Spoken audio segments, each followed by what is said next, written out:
Peace. What's going on, family? Where am I? What's going on, family? It's your brother Nyhiem, BKA Lord Abba, aka Mr. Just the Facts. Tonight we are going to have a very powerful discussion about Roy Beck, who's in the building tonight, family, who wrote the book Back of the Hiring Line, a 200-year history of immigration surges, employer bias, and depression of black wealth.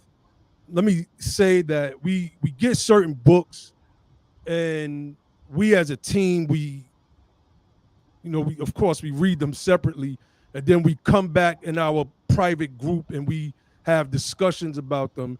And certain books have certain rankings among our core, if you will. And this particular book was one of them. We viewed it as one of the books that was kind of like a missing cog in the machinery of the things that ail us as freedmen here in the United States of America. So before we get into it, family, I want you to hit that like button, share. Make sure you share the video out. Share it with your family members. Let people know that we're having a discussion about immigration policy and how this policy has basically eviscerated black wealth. Well, one of the things that has eviscerated black wealth in this country. We're not going to put everything on bad immigration policy, but we're going to speak to everything that has had a deleterious effect on our people in general. So make sure you support the platform. Use that super chat, cash app, be the power, $ be the power. And you can also become a member of the channel as well. Y'all already know we are trying to grow our channel. So we're ready. Anybody want to give a quick intro before we bring on our guest? Yeah, go ahead, brother Josh. No, I want to just say that this is going to be a powerful program. We did the book review in the prior program, and I just have to say, reading this book, it opened a lot of eyes. It opened my eyes. It opened my mind to just explore more in depth what we already knew, what we already were seeing the results of, right? Just chronicling the timeline and the history of it, and seeing how the policy of mass immigration, the chain migration, was continuously used as a means, and we could say it was, for some people to say that it was not an intentional thing. I can see how people can say that, but regardless, the result is it's had a serious impact in terms of hurting the national interest as well as the interest of the freedmen in our quality of life. So, I mean, man, it was a powerful read. I'm looking forward to having a discussion. So let's get into it, brother Ali. You got anything you want to add, brother Ibrahim? Yeah. This book kind of hit the group like wildfire. I mean, Brother Logic had introduced us to the book, and it, kind of became priority at the time, jumped to the front of the line. A lot of good data. For a lot of us, especially us that's aligned or that have been aligned previously with the Democratic platform, immigration has been a hands-off thing. I really appreciate Roy Beck for compiling this book and the data in the way he did. And I would just encourage everybody to read it with an open mind and watch our book review and listen to this program as well, and that's it. Indeed. Yeah, brother Ali, you wanted to say anything? Well, not much. Mr. Beck and myself had a nice conversation already. And one of the things we talked about was New York, and I was explaining to him what I told you guys about how my father used to talk about certain things pertaining to immigration, and I couldn't understand at the time because I was young and I didn't know, I didn't see the effects of it the way that he was seeing it. So I really didn't understand what he was saying, and so I was just explaining to him that, you know, years ago he was on it like that, and I didn't get it. But you know, it's so funny how all of this stuff comes to pass now when you know, we become more enlightened, and thanks to people like him and, you know, others who've compiled certain data, it's making everything clear. And it just goes to show you that the elders understood things and saw things that we just didn't at the time, you know. And so I just want to say I appreciate it, and I'm glad that we have him here so we can go into more detail for the people. Indeed, indeed. We're waiting. I'm not sure if Roy is having some I'm here. connectivity. Okay, there he I'm here. goes. I see somebody else trying to come on, a Patricia Morgan. Is that somebody that's with you, Roy? That's probably me. Oh, okay. All right. I think it may be through somebody, one of my staff. Yeah. Okay. So, you know, let's get into it. So we did the book review last week, and obviously, I mean, we were on for 3 hours, and we still never really got past the tip of the iceberg. But we were able to, capture the core of what this book is about in our discussion. Can you, in your words and based on your studies, give us a brief account of the historical impact that immigration policy has had on the American freedmen after slavery?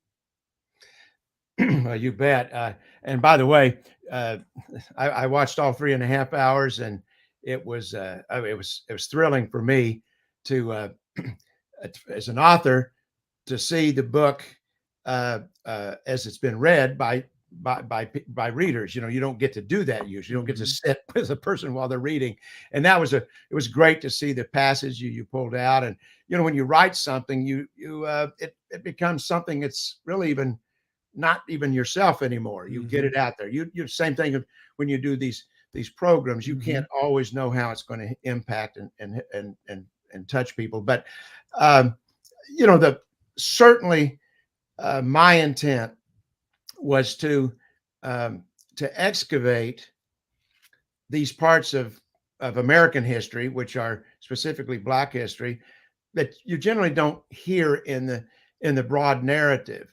Or maybe you've heard parts of them. And I think, you know, when you just put them together piece by piece, it just becomes, I appreciate your word powerful, but it is a powerful story.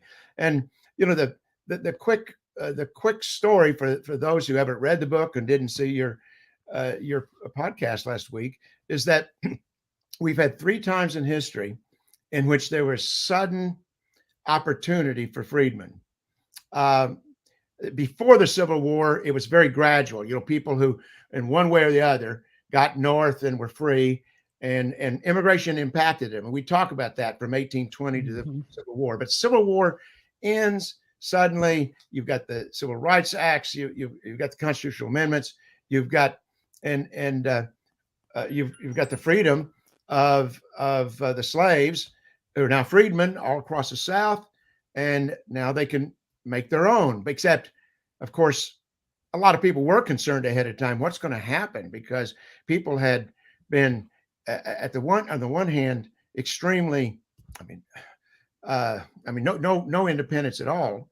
So would they be able to survive? And you know what we saw in those first 15 years, 65 to 80, and more in the first part of that than the last part, we saw that after the Civil War, there was incredible industrial development. Across the North is where the industry was. And they had a voracious appetite for more workers.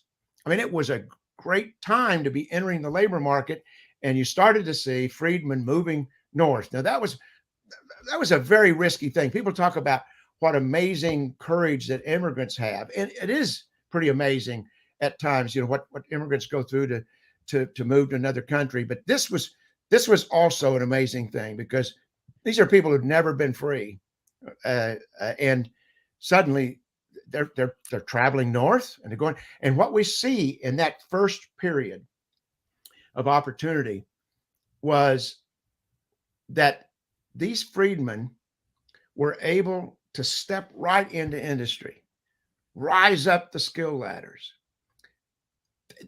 As I write in the book, there were these towns, these steel towns, they were being hired into the police force, even elected to city councils. This is 1865 to 1880. Now, this suggests that in some of these cities, at least, there had to be a more of a kind of an openness, a racial openness that we might maybe look back, might think that was there. But my key thing is their labor, the freedmen's labor, was needed. And when it was needed, they're put to work, and they achieved. And boy, you know, I know that some of you used the talk last week about the skills, and there's no question that slaves had a lot of skills, but they weren't exactly the skills needed in the industries. So I think that they had to. I think there's a big education, quick education had to take place, which showed the innate ability of the freedmen to move up. So that was the first one, and then we have the Great Wave starts, and it's not like they suddenly go. It starts right now on February 22 of 1880, but it happened because of the end of Reconstruction, and you mentioned this, the issue about one of you mentioned the issue of intention, which we can talk about some more later. But there was no question. The intention at that point was to keep more freedmen from leaving the South. The Southern planter class, which was, by the way, somewhat impoverished by the war. There was a tremendous loss of wealth and income. And their hope of building it back up was to keep the freedmen in the South. And so that was part of the idea, not just to drive the freedmen out of political power, but get the industries to stop encouraging them to come north. And that's what the Great Wave of immigration at first from northern Western Europe, and then it quickly became Southern Europe and Eastern Europe. And that's what that enabled to happen. And so when I say several times in the book, and I just think we have to hold on to this, is that where would we be as a country if what was happening those first 15 years after the Civil War, what if that trajectory had been allowed to go on for another 50 years? Where would we be at that point? Where would we have been in 1930 if that had just kept going? Well, that's, somebody ought to write a novel. But sometimes they write these sort of like science fiction novels, which is like, what if something had changed? Have you? Let me just ask real quick. Have you seen this series called Man in the High Castle? No, I haven't. Okay, there's a series called Man in the High Castle. When you said that, it was the first thing that popped in my. I could tell Josh thought of the same thing, and it's a series about what happened if the Nazis had actually won. I've read about it. Yeah, and they had taken over the United States. Yeah. Japan had the West Coast. It's basically that what if type of scenario. So I just wanted to. You're a script writer, right? Something like that. I'm getting there. There's the idea. I'd love to see how that would work out. And I'm sorry, you've got to stop me from talking too long. No, go ahead. We'll jump in when we need. You jump in. I jump in. And then we've got what happened is the promotion stopped for the freedmen in the North. They stopped being hired. The people stopped moving from the South. After a while, people started moving from the North back south and back to the most of them living on or near the plantations where they'd been enslaved. I mean, this was the re-enslavement. It was a virtual re-enslavement and in some ways was even better for the plantation owners because they no longer had some kind of obligation to try to keep people alive, to feed them or anything else. It's like it was in some ways worse. Go ahead. That's somebody raised. Okay. So anyway, that was what happened in the Great Wave. And then we had the second great opportunity, and that was World War I. And boy, it's some people said, what would happen if on the environmental side, what would happen if suddenly nobody got on the highways for a few weeks? Nobody went to work. What would happen? Well, with COVID 2 years ago, we found out the wild animals started moving into the city. We actually had something you would think you'd never have a chance to see. Well, that's what happened with World War I. For years, decades, people, especially Booker T. Washington, have been just going, man, let's just see what happens if you just stop the boats and just use the labor that's here. And of course, he was begging. He talked about, the pools of labor that were the black labor, which what was it? Something like 8.5 million freedmen at that time. And he says, hire us, use us. Well, World War I came and the boats did stop. The Germans, stopped the shipping. And so we got this was an experiment. Could America, which some people say is built on immigration, right? I know that's very offensive to you, this idea that immigrants built America. Well, immigrants helped build America along the way. But anyway, could we survive? Could the country survive without immigrants? What if we had a day without immigrants? That's coming up, right? And so suddenly, no immigration. Immediately, I mean, within a month, the northern industrialists are sending recruiters down to the South. I mean, armies of it was called armies of recruiters, and they were going into the fields, they were going into people's houses, they were signing them up, they were giving them train tickets, they were paying for their meals, they were arranging for them when to go. The industry needed black labor. And that was Booker T. Washington's big thing. If a society needs any group's labor, that group is going to start to see themselves rising in all kinds of ways. Now, I know there's some other issues there, but I believe that Booker T. Washington was largely right, and he was proven right on that. And so we saw the beginning of the Great Migration to the North and the West. Now, it only lasted 4 years. The war was over. Soldiers came home. And there's some terrible things happened because a lot of those white soldiers came home and, oh my gosh, there's all these black people coming in from the South and now they got jobs in my industry. And so there was violence and it was bad. That was bad. That was bad racial stuff going on. And immediately after World War I, it just stopped. That once again, and immigration started up and went just as high it was before. But luckily, in 1924, a very short time later, Congress and the President Coolidge, they passed a law and they put the limitation on it, said, we won't go as far down as it was during World War I, but we're going to cut it by 2/3. And boom, another great opportunity. And of course, that's the great leveling happened between 1924 and 1970. And so much, again, we got to see what could the black underclass, and the black underclass at that time was, 3/4 of the population. What would they be able to do?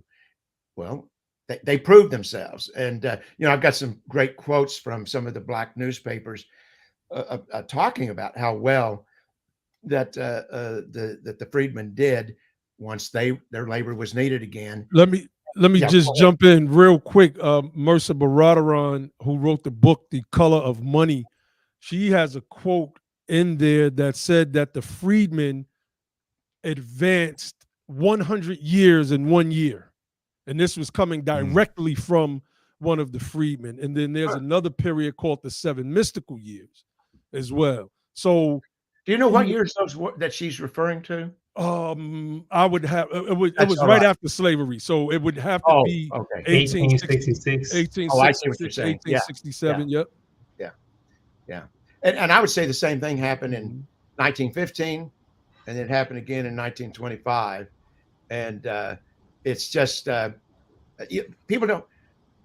And by the way, that period, 1924 and 1970, plus this idea that we had these 3 times, that's what gives me optimism for America. That's what gives me optimism for the black underclass. Gives me optimism that we will not continue to be a nation in which the median wealth gap is 18-1 over the freedmen. You know, I feel like that we've seen in the past that things can get better. Now, I'm glad you said a while ago, immigration is not the only factor. There's a bunch of factors. And that I hope I was clear about that in the book. Oh yes, oh yes. Lots of factors, but it is a major factor. It's a significant factor. It's a major factor, and it's not something that just happens sociologically or because of globalism. It's something that our Congress does to us. You would not think that your elected officials would do something so harmful year after year, decade after decade.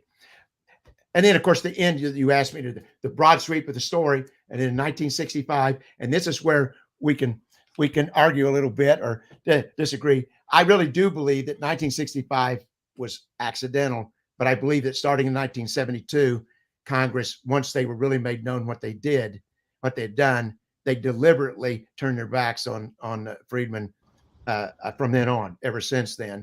And we've just seen declining opportunity, economic opportunity ever since. So there's the story. And, there's so many pieces of that in which it's a cycle. It's a sad cycle in which you see the same thing happen over again with the same forces causing the mass immigration. That's right. And you're just going, we shouldn't have to relive this history. But one reason we're reliving it is who has been taught this history? Who knows this history? Yeah, I gave a matrix analogy. I gave 2 on that last stream. The first one, I said I quoted Neo when he met the architect, and after the architect gave him the breakdown, basically, of what's going to happen if he walks through either of those doors, right? And Neo says either no one knows or no one told me, and I paraphrase, right? So there's some people that know, but they're just not speaking to it, and that's why we really, really appreciated this book. It plugged a gap that I don't know if many people would have been able to just put their fingers on, because we were so hyper focused on every other issue that has caused stagnation for the freedmen over the past several generations. Now, on this platform, we have done several programs dedicated to immigration and the deleterious effects that it has had on our people. But when you have a works that is specific, that's grounded specifically in that, using the methodology, right, the scholastic methodology that pulls it into one source, basically a compendium of knowledge, then it for us became so eye-opening that we came up with the conclusion that this was a missing cog in the piece that is turning this whole machine, that is basically the freedmen being rendered a proxy bottom caste in this country. So that definitely, Brother Josh or Ali, did y'all want to jump in with anything? Any questions? Yes, I had a question for Roy. I wanted to ask about, I know we have a congressional problem with their position on immigration and their actions that they've taken and not taken to curb the chain migration and the mass immigration, and their policies has been. I mean, we can see the results. But I wanted to kind of ask you what you thought about local things on a more local level, because I'm in the Washington D.C. area, and we see that it's certain locales where you see local policy where sheriff's departments and local government has pretty much decided that they were not going to cooperate with federal agencies trying to enforce immigration law, and we see that primarily these are happening in majority black counties. I'm talking about Prince George's County is probably the highest percentage black county in the area, and in America, and what that's a suburb. I think yeah. It's ranks right at the top, near the top anyway, in suburbs. And so we see. I'm just gonna. I don't know if you can. Let me share this real quick, Nyhiem. Interesting, Josh. We were talking earlier about New York City. It's funny you brought up the locales. We were talking about New York City and the issue of granting the right to vote to non-citizens. You know, that's something we kind of talked about off air a little bit. You know. Yeah. So yeah, it is. It's a problem even in the locales. You see in the way that the whole immigration thing is being approached, particularly like Roz brought up, sanctuary cities, highly problematic. Yeah, I just wanted to. Can you share this, Nyhiem? Let me know when y'all can see this. It's I can see it. Yes. So this is one that says PG County agencies are now barred from working with ICE. Wow. So basically, Crazy. They don't let them report, so it's become a sanctuary city. So it says earlier this year, at least 3 Prince George's County residents. We were talking about. Go ahead. Go ahead. Go ahead. Yeah, I mean, I don't need to read it. I mean, it is what it says. It is. Yeah, what wait, it hold says. on. Ali has a delay, I believe. Okay. Oh, okay.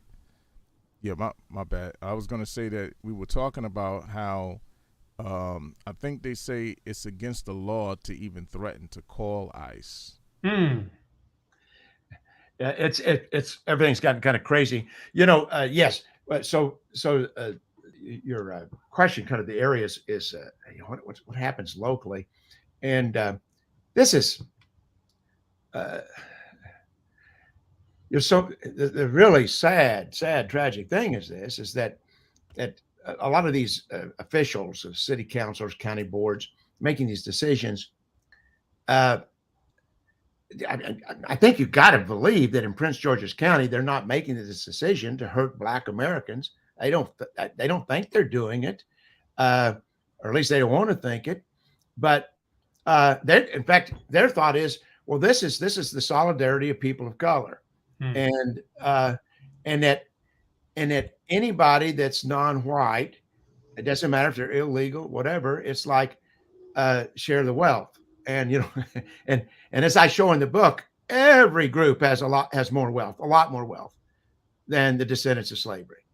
I mean, Hispanics, for example, in this country, there are very few Hispanics in the country.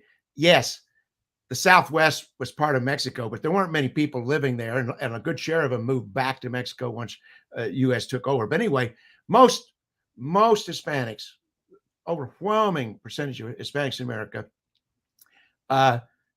arrived after the Civil Rights Acts in the 1960s, or born since then. But the Hispanics have median household wealth that's 3 times higher than Black wealth, 3 times higher. And Asian wealth, if you take Asian altogether, 16 times higher. You can just take every group. And so the thing is that the sharing the wealth thing is it's just always undercutting Black Americans, and yeah, I think it will continue until there's a grassroots kind of I don't want to say maybe uprising. I hope it doesn't have to be like a true uprising, but people that actually show up at board meetings and council meetings and go, wait a minute, uh, let's focus on the people that are here right now. Of course, the people who are here right now in Prince George's County, they're not all black. In other words, you're not taking a discriminatory thing. You're just saying everybody in Prince George's County is here right now. The decision should be made for the citizens here right now, and that illegal immigration is one of the forms of wealth theft. It's been going on incredibly since the early 90s. And that wealth theft continues, and it's helped along by these local governments that create these sanctuary situations. Now, I know that you all are one of the things I'm impressed. I'm impressed with a lot of things about your program and the way you deal with things, your data and fact driven. But one of them is looking for solutions. And I just want to say on this illegal immigration thing and local, just so we don't get lost on it. There really is there's one solution that probably is bigger than all the other solutions put together for dealing with illegal immigration. And that is mandatory verify, mandating that the E-Verify program, which is actually more than half of all Americans have their jobs went through E-Verify. It's been around since the 90s. It's incredibly accurate, but it's not totally accurate. But it's the inaccuracy is that it lets some people through that shouldn't, but it doesn't stop any American from getting a job. But that E-Verify system takes away the job magnet. People overstay their visas, and by the way, at least half of all illegal aliens in this country came on, visitor visas to Disney World and student visas and work visas and you name it. They came on legal visas. They promised to go home. They don't go home. Right. No border wall is going to stop that. So how do you stop them from staying over? You make it clear they can't get a job. If you can't get a job, a very small percentage are going to stay around for a long time. Some of them, you get some people who decide to stay over illegally and they backpack around or whatever, but they're not taking jobs from American citizens. Anyway, and the same thing, you're not going to have people not just all across Central America, but what about the people who were living in Chile and walked and hitchhiked and rode buses all the way to the Mexican border? And why did they come? They came because it looked like they could get in and they could get a job. Right. It's the jobs. And so absolutely. Why did I mention this when you're talking about local is that local governments can do things. Local governments can have mandatory verify laws, although it's much better for a state. In many states on our website, numbersusa.com, you can find a map that shows all the states that have different kinds of E-Verify laws. So that's the only real solution is going to be national, but at least you can do some things to make your community inhospitable and basically only go to restaurants that say that they E-Verify their workers, for example. So basically what you're suggesting and what we're suggesting as well is a tightening of the labor laws, basically. Yes. And I think that, we have to become more involved policy-wise. We have to take this thing on. We have our back channel conversations about it. We wouldn't discuss any of those strategies on air, but this is something that concerns the national security of America. It is at least that's what the conclusion that we've come to, especially after reading your book, that this is affecting the national security of this country. We have all types of people coming over here. We've had several discussions in the past since we've started this channel. Some of those discussions we've had on this channel. You, in your book, spoke to the importation of certain criminal activities from some of these places that the Irish brought with them. We've highlighted some of what the Italians brought with them later on, what some of the Caribbean people have brought with them over to the United States of America. We've dubbed it thought culture. So there's Man, you have the Jewish mafia, you have Asian, that's right. your That's right. Asian gangs and etc. Yeah, Mexican. Yeah, there's studies. A lot of it. Yeah. There's studies that show that that talk about this, that nearly every immigration nationality brought with them their own organized crime. And this is not to say that those cultures are especially criminal or anything. It's just that, what does organized crime do? They look for opportunity. And when you get enough of one nationality into a city, then that becomes the place where the organized crime from back home, that's the pool for them to swim in and sort of hide from the authorities. They've got a support system. And so one of the reasons why you don't want to build up huge communities of one ethnicity or another, one new language group, one nationality, is that reason. So yeah, and yet, where does the popular culture focus the most on where crime comes from? Well, they focus on the Black communities. That's right. And always. So it is a major problem, and it's one that basically cutting the numbers down pretty well takes care of. Roy, I had a question. I had another question for you. So, when I was in this weekend, I had a pretty unique experience. I went to a side of town that I really never never traveled to and went through before.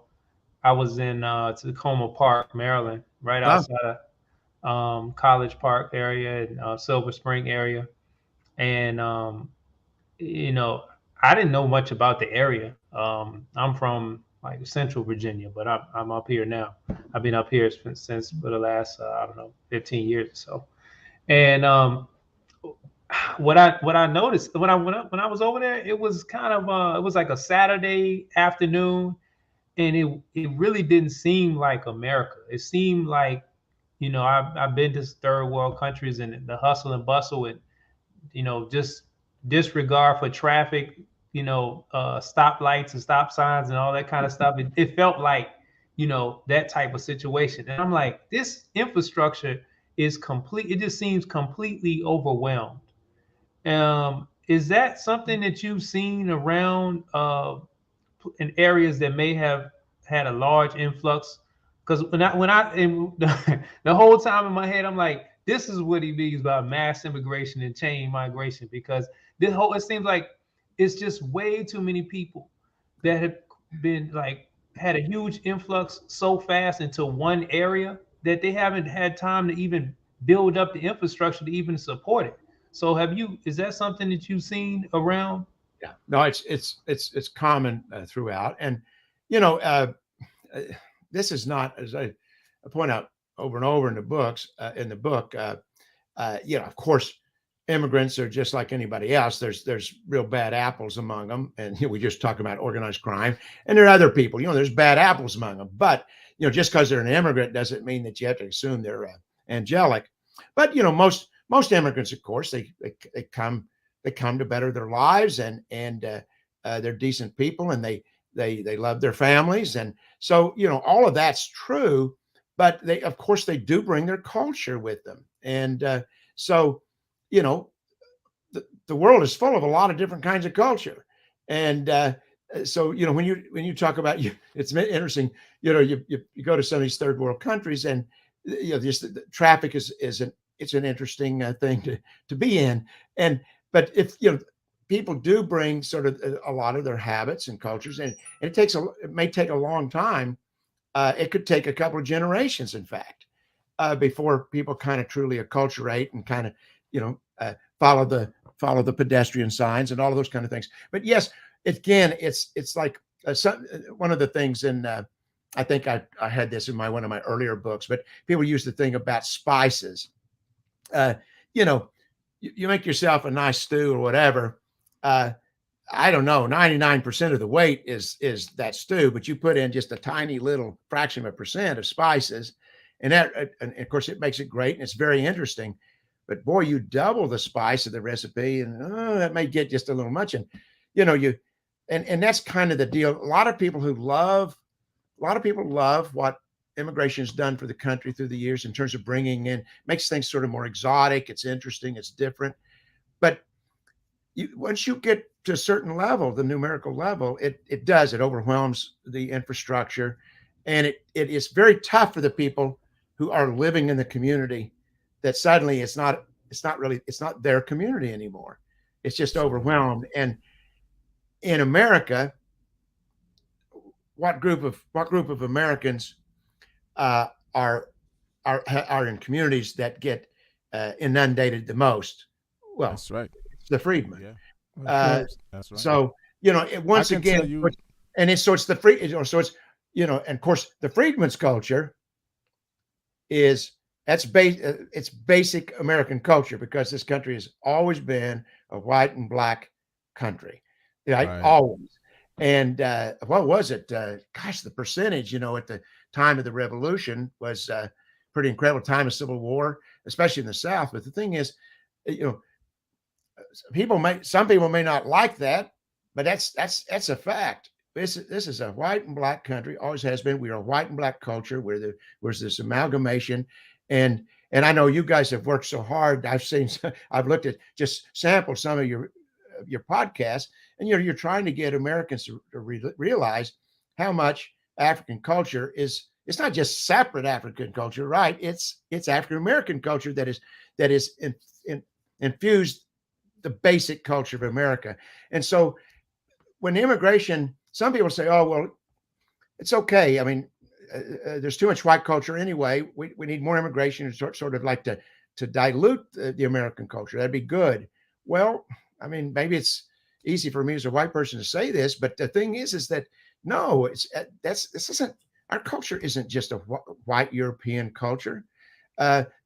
So eradicating or diluting the freedman culture, so that, I mean, even within the black population, right? I mean, there is this kind of a sense that it may become a time, if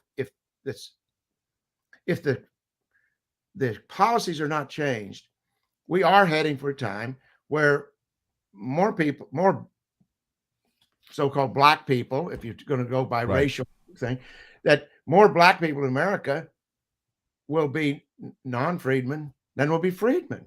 Where does that? You see that now. Even your commercials, you can sit and watch commercials, television programs, movies. Not too long ago, you've had different types of friction, even that show up in places like social media, where people are expressing their concerns over being replaced by black British actors, playing black American roles. A lot of that has come up, and then even going back to the crowding that Josh was talking about, I just wanted to say that, in New York, you see that a lot. New York is a great place to really kind of see what's going on in the country, because it's like everything happens here. So the overcrowding, it's hard to find parking. You have a lot of people riding bicycles now, right? So you can see a lot of people that look like maybe they're Mexicans or whatever the case is. They're riding bicycles, and they're riding in the street in ways where it's making it dangerous to drive, because they're coming up on the side of the car where you can't see them, right? And that's something that obviously is what they were doing in their countries, right? You see a lot of people riding bicycles as one of the main ways of transportation to get around in their towns, etc. That wasn't really the case in New York City, but now you see that. So with all of the cars, you got regular automobiles, taxis, people, Uber, Lyft, you name it, everything you can think of it. And now we have bicycles and scooters, etc., riding in between the cars. A few people have already gotten killed, because I know that most New Yorkers not really used to these people riding in between. You know what I'm saying? So yeah, it's a lot that's going on, and you get to see a lot of it in the city. No, go ahead, Roy. No, well, these are these are the everyday issues that bother people, and you know the main national speakers that are politicians and media, they say that people who complain about losing, their sense of their own community are xenophobic, nativist, hateful about this. But it really is a reasonable reaction of people in any place in the world that they would like, that they'd like not to feel like that suddenly, through no choice of their own, their community has just changed in so many ways. And so the issues of we've got what 45 million, something like 45 million foreign workers and family in this country, plus about another 40 million children of immigrants in this country, a country of 320 million. So you're talking about maybe 80 million people involved in this. This is gigantic. Now, everybody that's a legal permanent resident and citizen, they're part of America now. Now, it may have been that their arrival was in numbers that were too harmful to us. They shouldn't have happened. But my feeling is, can't blame those people. They're here legally. They're part of us now. And our beef is with the policies that put that number here. And basically what we've got to do is get the numbers down for all of us. I mean, the immigrants will be, actually, in some ways, the immigrants that are already here may benefit even faster than the freedmen will, because, I mean, definitely the new immigrants settle and compete with them directly in their jobs. But the fact is that this is not pitting, I've been accused for 30 years, I've been working on this, and I've been accused of trying to pit blacks against Hispanics, and nothing of the sort. It's just not, Right. because Hispanic Americans are Americans. I mean, we're all That's right. American, and it's good for Hispanic. And we're seeing more and more, the polling shows that Hispanics, majority of Hispanics are getting very concerned about the level of immigration. So we don't have to pit ourselves against one another on this issue, as far as I'm concerned. So Indeed. you brought up something. I just wanted to, real quick, Lord. You No, brought go up ahead, bro. something about being accused, right?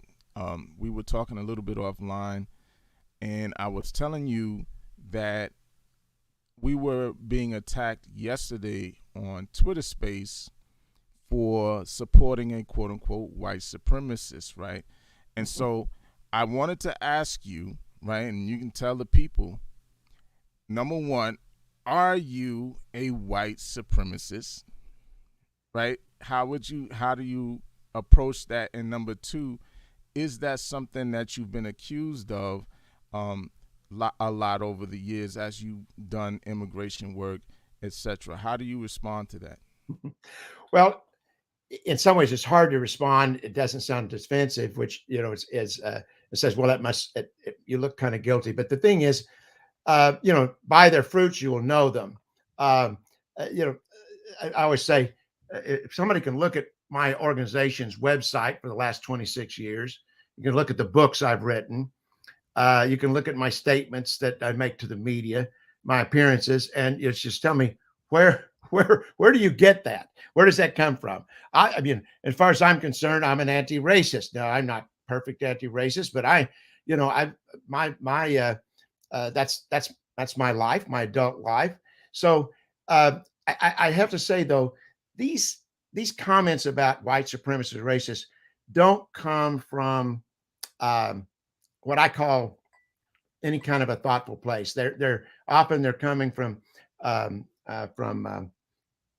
oh shoot, what's the trolls? On Twitter, they're trolls who are just who just come around and try to undermine what's going on. So a lot of it happens like that. I will say that even some of the organizations that are very strongly pro-immigration expansion, really want a lot of more foreign workers, that will label almost anybody or any organization that wants fewer foreign workers as being xenophobic or a hate group, has never labeled us a hate group, has never labeled us white nationalists, white supremacists, anything like that. So I mean, the thing is that it's just trolling.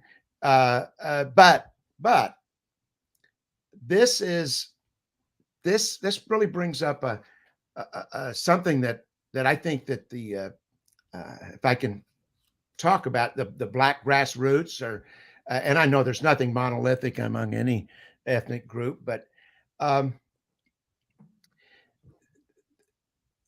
think that the main reason that we have suffered 30 million more people, well, 25 million or so more people having brought into this country to compete for jobs since Barbara Jordan's commission recommendations to cut it in 1996 is the ability of the immigration expansionists, the loose labor market crowd, and part of them, not all of them, but part of them are the crowd that goes, we don't want employers to need black labor. And we don't want them to have to go through the recruitment and the training of the underclass, and not just the black underclass, all the underclasses, but it's particularly hard on the black underclass. We don't want them to have to do that. So one of the reasons that crowd has prevailed is that basically anybody who has pushed for the Barbara Jordan recommendations has been called these names. And people are afraid to be called those names. As somebody said earlier about people they know, but they just won't talk about it. Yeah, that absolutely. We do lots of polling to try to find, that we do internally, just trying to figure out what do people think. Oh, far more people in every ethnic group want to see immigration brought down, but you would never know it from the leaders of just about any kind of a group, not just ethnic group, but religious group, you name it. The leaders are all kind of protecting the unscrupulous employers, frankly. And so, and part of the way that the expansionists, the loose labor expansionists, have been successful is that they're able to show that kind of the worst of society that truly are racist and hate groups want to limit immigration. So the deal is like, well, if there are these right-wing hate groups, white supremacists, white nationalist hate groups that want to limit immigration, then obviously limiting immigration is a racist thing. And that's faulty logic. That's right. And I want to take you to and your viewers to a point in this book that maybe could be a little shocking if people haven't thought about it. And that is, in the period after World War I and before Congress made the change in 1924, so between 1918 and 1924, immigration shoots back up. And in the book, I've got these African American newspapers across the country what are they talking like? You read those, and that sounds like kind of sounds like your immigration reduction Republican type organizations. That's what it sounds like, because they're talking about the labor market and tightening labor market. We need to reduce, and immigration is driving down wages. That's what the African American newspapers are saying across the country. Roy, you must have been have some way to see my other screens that I got up here, because somebody sent me a message regarding what somebody. I'm gonna read a quote from 1924 from a prominent leader in the freedmen community at that time. Excuse me. It says, instead of reducing immigration to 2% of the 1890 quota, we favor reducing it to nothing. We favor shutting out the Germans from Germany, the Italians from Italy, the Hindus from India, the Chinese from China, and even the Negroes from the West Indies. This country is suffering from immigrant indigestion. It's time to call a halt on this grand rush for American gold, which overfloods the labor market, resulting in lowering the standard of living, race riots, and general social degradation. The excessive immigration is against the interests of all the masses of all races and nationalities in the country, both foreign and native. Can you take a guess who's that's from? But well, I A. know. Philip Randolph. Yep, that's right. Yeah. Hey, Philip Randolph, and most of your viewers, I'm sure, are familiar with him. But just to remind them, you founded the first black union, the Pullman Porters. Association of Pullman, yes, and was one of the leaders of the Double Victory campaign during World War II, and in the end of his life, he was the chairman of the March on Washington in the 60s. Yes, thank you for reading that. And so now here's my point, though. That's not the shocking point. That's interesting. Wow. But at the same time, who was also trying to cut immigration? The Ku Klux Klan. The Ku Klux Klan grew to it was much larger fighting immigration than it was even during Reconstruction. So the Ku Klux Klan, they're going, we don't want these mongrels coming in or mongrelizing America from all these East Europeans and Southern Europeans and Jews and Catholics. And so here's the point. Some of the worst parts of American society were fighting to reduce immigration at the same time that all of these great black leaders were pushing for the exact same thing, but for different reasons. Now, I keep saying this period when the 1924 period, to me, that's the period that we need to look at as a model. I mean, you never exactly do the same thing as before, but that's the model, because that was a point where the African-American media and political and religious leaders all across the country said, we don't care who is pushing this for terrible reasons. And we don't care that those people are pushing hate us. The fact is, what they're pushing for and we're pushing for is going to help Black Americans. And so they didn't let that get in their way. Whereas right now, I'm going to just be so bold as just to say that in the African-American community, the political leadership is apparently frightened by the fact that white nationalists, white supremacists, want to reduce immigration. So therefore, they're not going to do it. They're going to keep it going no matter who gets hurt. And I really am not meaning to pick on the Congressional Black Caucus all by themselves, because they're not doing anything different than most of the others are doing. They're just avoiding what's right for their constituents. But why are they doing it? Why are they doing it no matter who gets hurt? And you're talking about Prince George's County. That's an example. It just happens over and over across the country. So let me jump in, right? Because I'm glad you brought up the Congressional Black Caucus, and this issue, it has duality to it, right? It's last week I brought up an article about let me see, lawmakers. This is the Atlanta Journal-Constitution. Lawmakers introduce bill to help refugees attend Georgia colleges, and it uses that buzzword in this article by the local, mostly Republican politicians here. Labor shortage, right?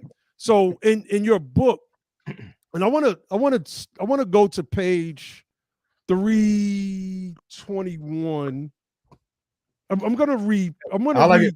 Grab this book. Everybody, grab this book off your desk. That's right. That's right.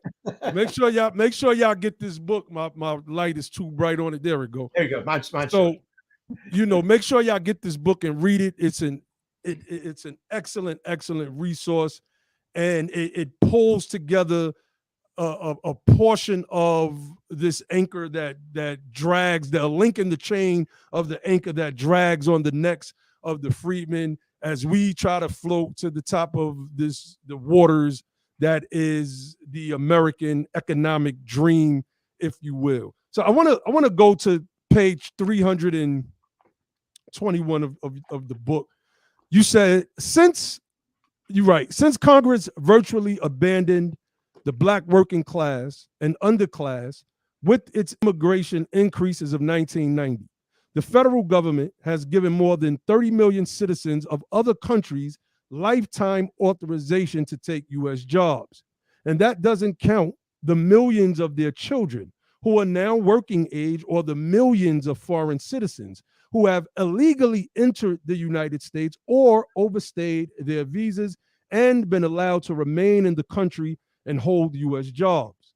None of those 30 plus million legal immigrants is to be blamed for wanting to come to the United States or for accepting the work authorization. And many of them now are in as much need of a tight labor market as our 15th generation African Americans. You know, on that, I think there could be a little bit of debate. I'm gonna skip that part for now because I want to get to a point that I want to get to. It continues. But to the original question of this chapter, yes, there should be a priority of attention to those African Americans who have been left out of or discarded by the economy of the last half century. Yes, the United States does have a special obligation to rectify the exceptional joblessness of the non-college degree African American population. Yes, Senator McCarthy was correct. The needs of those descendants of American slavery do have priority over the desires of people in other nations to move here, and especially over the desires of employers to substitute foreign workers for African Americans. Yes, there are reasons rooted in the 165 years since the end of slavery why we should make sure that immigration decisions don't harm the ability of struggling African Americans to enjoy the dignity of work and the fruits of their labor as they climb up the job ladder. So I'm getting to my point, right? So I wanted to read that in its context before I read the quote from Glenn Laurie. So you say, still, to make any benefit an exclusive one for African Americans instead of for all Americans in similar circumstances is difficult for many who are committed to a colorblind society. Professor Laurie, a product of a redlined neighborhood of the South Side of Chicago, has put the issue in this context. The fact is that there are no problems facing the Black community that are not also problems for a vast number of brown, yellow, red, and white Americans. And there are no solutions for these problems that can or should be enacted solely or even mainly to assuage the legitimate concerns of Blacks. But there is criticism of the regnant interpretation of America's racial history and contemporary political discourses that can and should be made in the name of historical and racial justice. So I wanted to get to Glenn Laurie's quote here, because this sentiment that we see on the left with groups like the Congressional Black Caucus, which positions itself as the Black leadership in this country, but then you also have the Black right.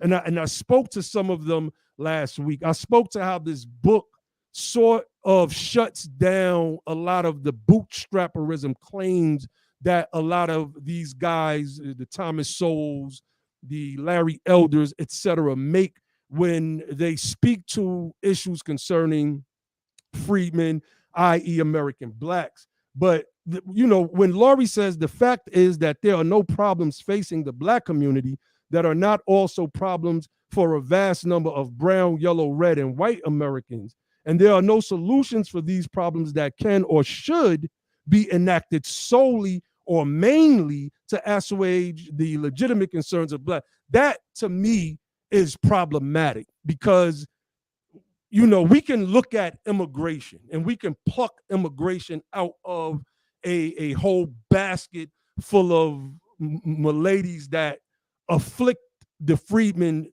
since slavery and especially after slavery, right? We have the atrocities and the horrors of Reconstruction, right? We have the 1877 Compromise where the troops get pulled out of the South and terror via the White League, Ku Klux Klan, etc., begins an unprecedented reign all the way up until about the 50s and the 60s, right? We have redlining and housing issues with but we have so many issues that economically, right? There's an article that was published.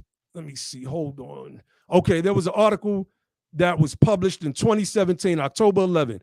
Hiring discrimination against Black Americans hasn't declined in 25 years. So we have so many different issues. I showed a graph last week that showed that Hispanics since the year 2014 have wages that have risen above every other category of people as were described or classified in Federal Directive 15. So they are not technically going through, the same things that we're going through. The Asians are not going through the same problems. He says red people, the Congress allocates in its budget billions of dollars, millions to billions of dollars for the quote unquote red people, the Indians. They received $31 billion in the last coronavirus aid package.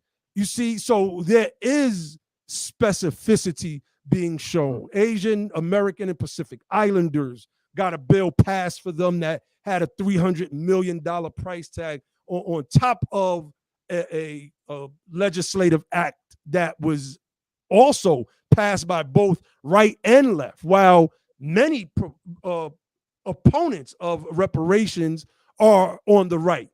So they passed that bill. So, for those that may be listening in and go back to the last stream that we did last Tuesday, where I give the Matrix analogy, I think that it's time for us to have a conversation, particularly Black conservatives, based on the data and the numbers. And I'll end with this and let you respond to that, Roy.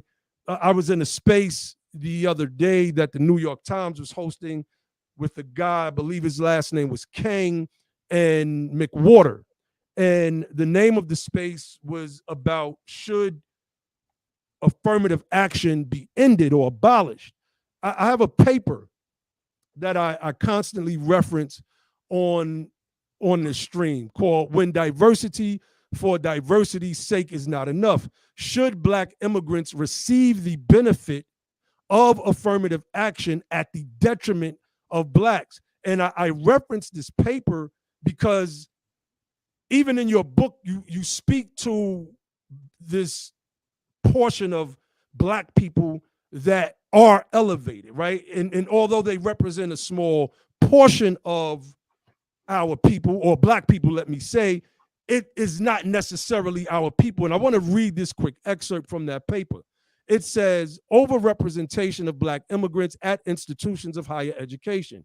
The practice of selecting Black immigrants over Native Blacks who have roots in the United States is a sensitive issue within academic circles, particularly in the admissions process. In 2004, the New York Times reported on the large immigrant populations within Black student bodies on the campuses of many elite colleges and universities. During a reunion of Harvard University's Black alumni, two prominent professors pointed out that of the roughly 530 members of Harvard's Black undergraduate population, Black immigrants comprised as much as 2/3. Now, I didn't take the time to look up Lowry's, if I'm saying his name correctly, Lowry, if he was from Black immigrant stock, but many of the people that are speaking, the Candace Owenses, et cetera, are from Black immigrant stock. And they are, in a way, muddying a lot of what we're presenting, that we are trying to petition our government insofar as the redress of our grievances. So, I want your take on that, right? Because we see it. We know what we want. We know what we need to be fixed. But as a white American, and I see that you cite certain individuals that may represent Black intelligentsia, it doesn't necessarily equate to how we freedmen who have blood and blood spilled and bones buried in this land since its beginning. What are your thoughts on what I've just presented? Well, I guess first of all, I want to just say that um, that I'm not running for public office, and I'm not I'm not needing to take a position on everything, but I do think that in the passage you read at the end, and you read all but the last two paragraphs. That's the end of the book, and I would just point out so that and I, even though the book is published by my organization, it's not necessarily the opinion of all of my opinions are not the organization. My organization is very narrow. It only deals, its only legislative issue is reducing the numerical level of immigration. So I want to make that clear. But in the passage you just read, my position is that yes, the United States does have a special obligation to rectify the exceptional joblessness of non-college. And yes, all the things that you just said. There is something very, very special about the history of freedmen. Now, in terms of how you sort out, how you sort out, is the rectification needed evenly for all freedmen, or is there a difference? I have to see what all. I'm not throwing myself into those kind of discussions. Read all that thing. But yes, there's some need for rectification, and I did feel. I told a friend, I said, watching. I haven't spent much time in the listening to reparations discussions. I mean, it's not like I'm unfamiliar, but you all last week, I thought you made some pretty powerful kinds of cases there, and there is, this 18-to-1 wealth gap, and that's where I think you've got the strongest case in a sense, because to me, even though the promises were broken immediately after the Civil War, Sherman's order was thrown out. As I noted, man, if there had not been the Great Wave of Immigration, it does look like the freedmen would have basically moved up the ladders and done what the Italians did.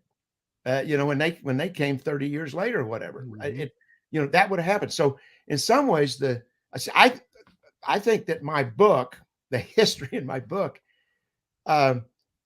does strengthen the case on reparations, because it's not just that, because it's that step after step after step, the freedmen were denied and were held back, except in those three, one short 15-year period, one really short 4-year period, the World War I, and then the one beautiful 40-year period, which really helped lead to the Civil Rights Act. So yeah, I think all of that's there. Now, let's see, that's the first part. The Black conservatives. Well, I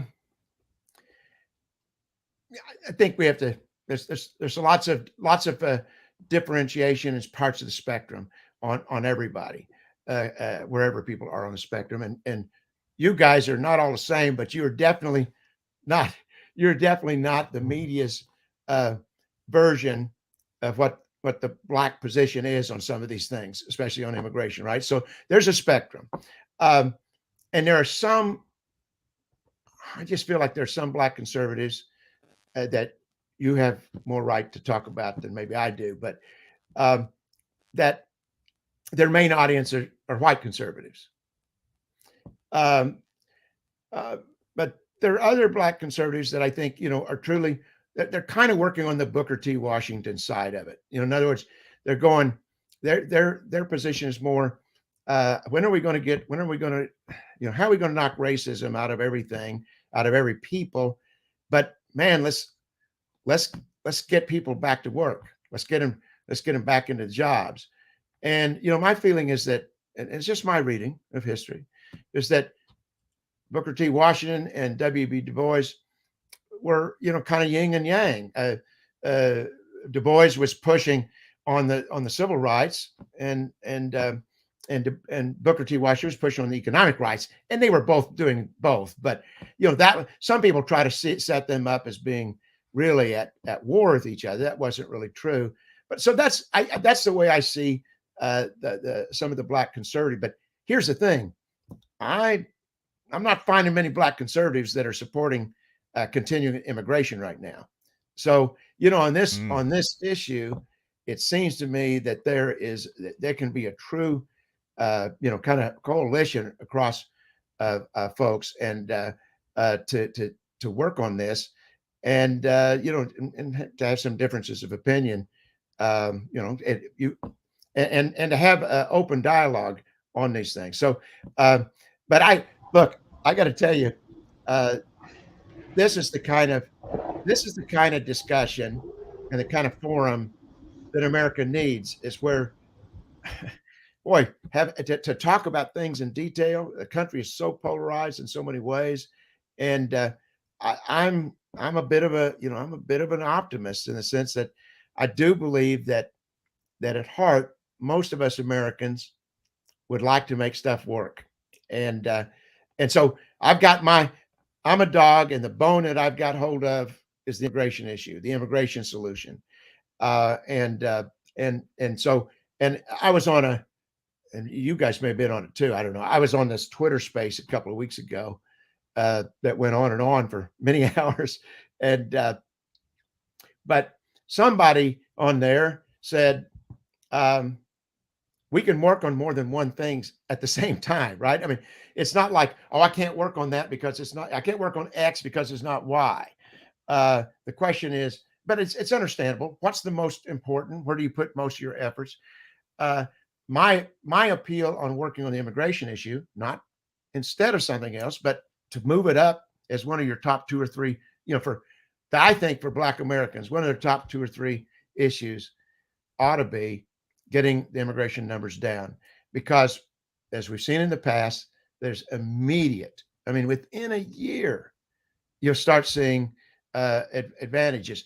And let me give you an example. In 2020, the COVID hit. Now that was really bad, but because of that, Trump used emergency powers and he stopped most chain migration, and he used some other emergency powers and really stopped the flow across the border. Now, people have different opinions about Trump. I have a lot of opinions, a lot of mixed opinions, but those were the right things at that point. We had this tremendous unemployment, and what Dr. Steve Camerata over at Center for Immigration Studies, he wrote some stuff up about, I don't know, months ago, and sure enough, you can track in the economic literature and the data that made a difference in terms of the underclass of all races, but also Blacks for a very short time. That was just for a few months. But the thing is, we've got to get those numbers down. And there really are 2 things. Barbara Jordan, I don't know. I think I heard one person say something about Barbara Jordan last night, and you can actually, I welcome you to battle me, because this is one I'll battle you on, because I really think that she's an incredible American hero in a lot of ways. Not the same as Frederick Douglass was, but she really made a huge difference in this country, I think. And the last act of her life and of her public career was to make these recommendations. And the chapter that I have on her is about as good as you're going to get, to just get it all in one place. She just makes so much sense, and so much sense for Black Americans. But then she's talking to all of America. Who do we want to be as America?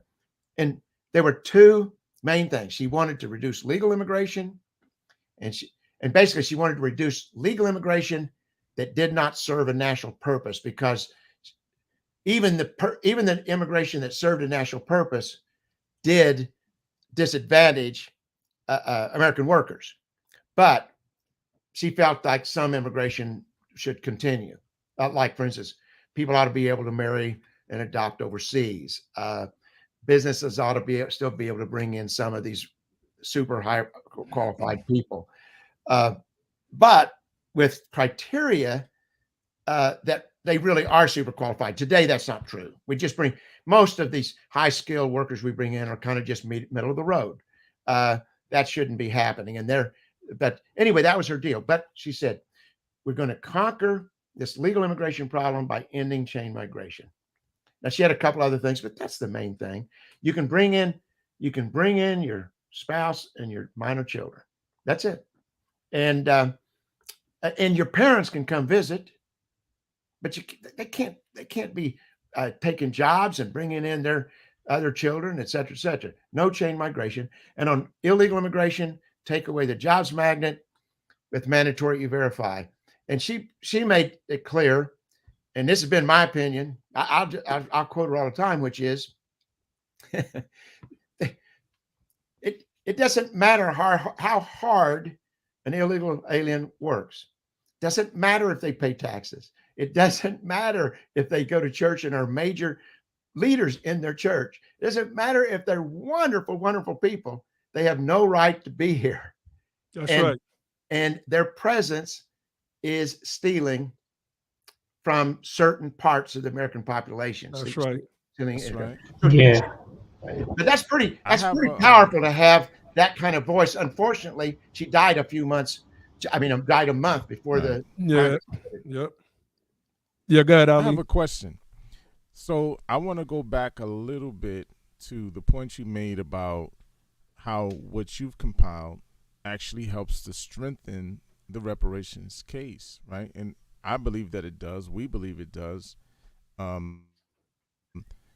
here's the question, right? Remember, I was talking about that there were people who were attacking us in a Twitter space for even having a conversation with you about your book. So I wanted to ask you what they brought up was, why would a white man want to do anything to help black people? Is there some kind of hidden agenda, some kind of motive that we can't see? So I just want you to speak to that, because we talked a little bit about that off the air, but when we were testing your microphone. To address that. Yeah. Yes. Well, yeah, and I know you're asking. You're asking kind of in a sense a devil's advocate question here. I know that you're not really questioning my motives yourself, but and yes, there is some of that, and I feel so bad that people would think that based on people's skin color and really and just history, everything else, that white people couldn't be sincerely concerned about this kind of inequity. Now, that's sad, and that's not where there's no hope for this country if we're going to be racially polarized. And now I understand Black Americans who go, I can't sit around and wait for white people to stop being racist to do things. I understand that, but there are plenty of white people who this is a huge angst, and they're not sure what to do. And a lot of them think that if they put a sign out in their yard, and that's fine, that somehow or another they've done something. And so my concern, besides just a concern that I've had, not my whole life, but basically just since college, because I went to college in the mid and late 60s. So I went to college at a time that the whole nation was confronted with the civil rights movement, and also with the conflagrations that happened in the northern cities, around the assassinations and all. So, that was developed then. I was a newspaper reporter from the late 60s until the early 90s. I covered lots of issues. So I think I have a lot of sensitivity to the struggles. But is somebody going to believe that I, as a white person from the Missouri Ozarks, has a heart for this? I can't make a person believe that or not. But here's what I think, maybe is a little, maybe is a little easier to believe, and that is, who wants to live in a country that is that has one population primarily based on race, but also based on a history? And that's why I kind of think of your issue as not really being primarily a racial issue. It's a historical issue. Because this is not about people's skin color. It's about people's having had ancestry that were enslaved, and then had all those decades of barring, et cetera, et cetera. So if you've got a country in which that population, a country that has all of these documents about equality of opportunity, and freedom, and then all the things that have been said in the last 50 years, ever since the Civil Rights Acts, and to have that group have less than 6% household wealth over the median. And by the way, for I know that you guys are big. You guys are. I mean, I know you well enough. I'm just going to say it. You guys are kind of nerds. I mean, you guys are. You get into, you're wonks. You guys get into the data. Not everybody wants to get into the data like you do, but for the people who aren't like us, median means half the people are below, half are above. The billionaires, all the white billionaires, they don't affect that number. That's not affected by the billionaires. That's affected by just the people who are in the middle class, the upper middle class, et cetera. But for that class of freedmen to have less than 6% after all this time, who wants to live in that kind of country? So that was the thing that's what, after, as you know, and thank you for noticing, I wrote about this. I had a couple of chapters. I did research on this back in the 90s, but it was just part of a book. And I always felt that somebody that was, that their whole career was as a professional historian of Black history, would pick that up and do this book. And nobody ever did.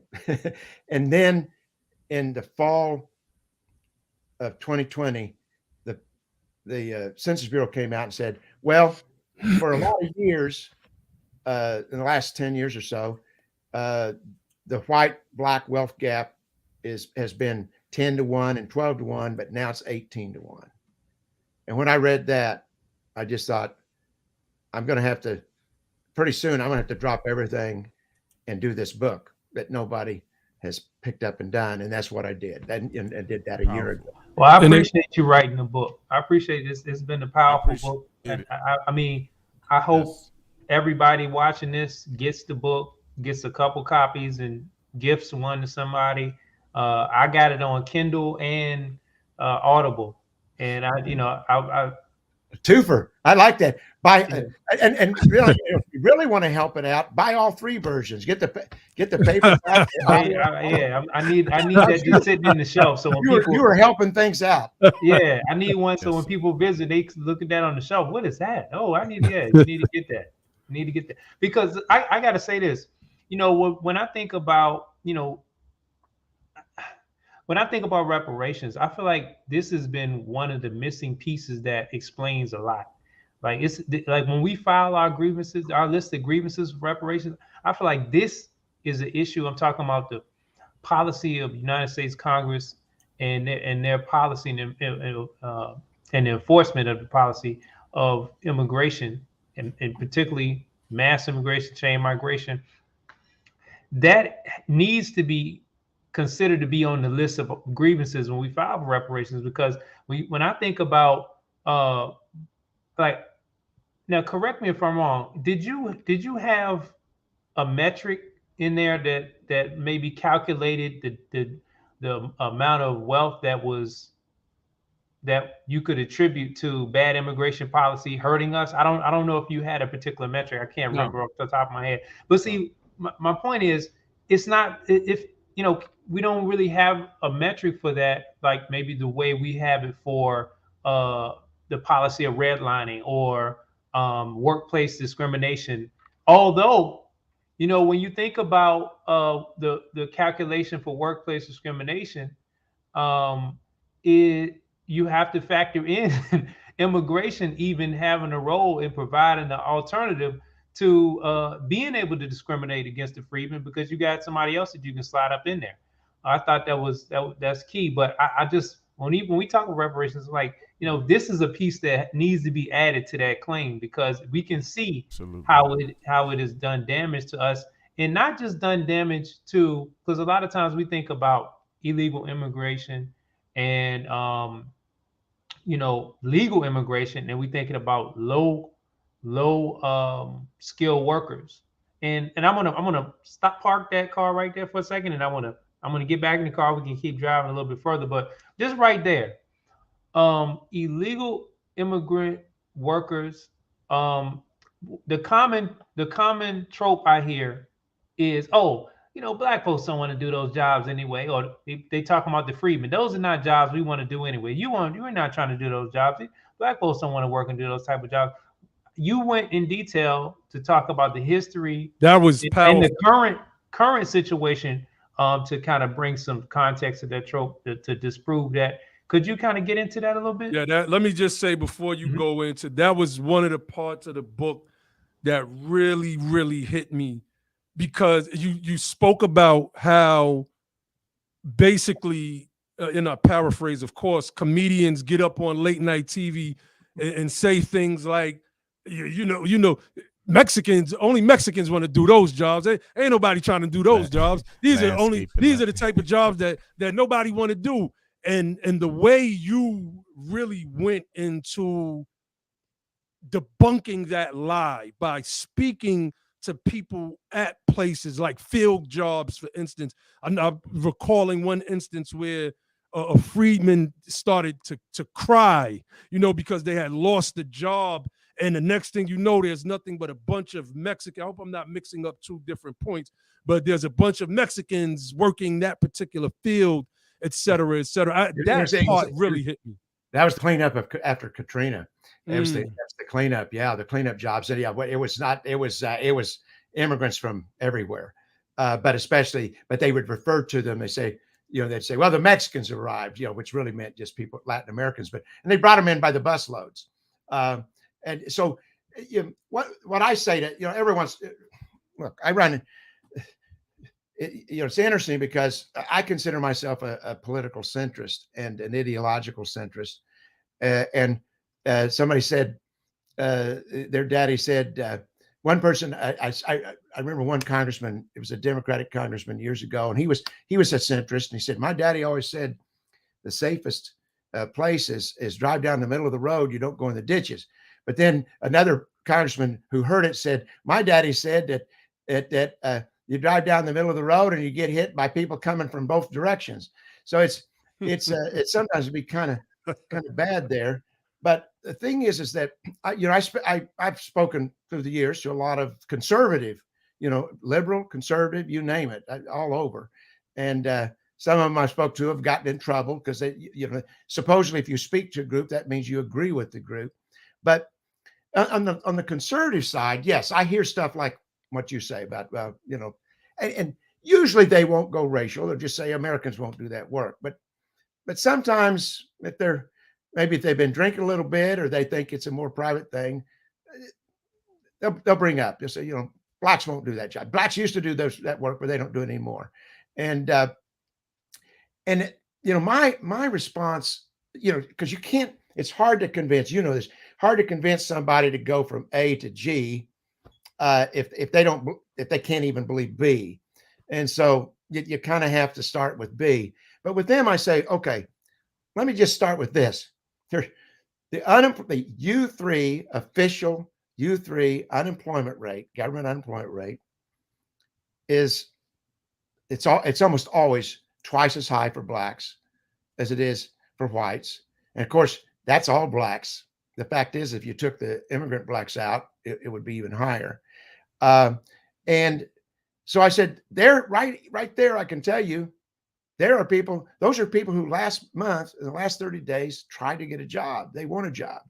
Now let's go to the U6 government rate, which includes the people who, in another survey, say they've looked for a job in the last year, they want a job, they're discouraged. I said, right there, that there are people who will take jobs, and in every occupation, they do these jobs. I mean, I'm not just talking about just blacks. I'm talking about of all races.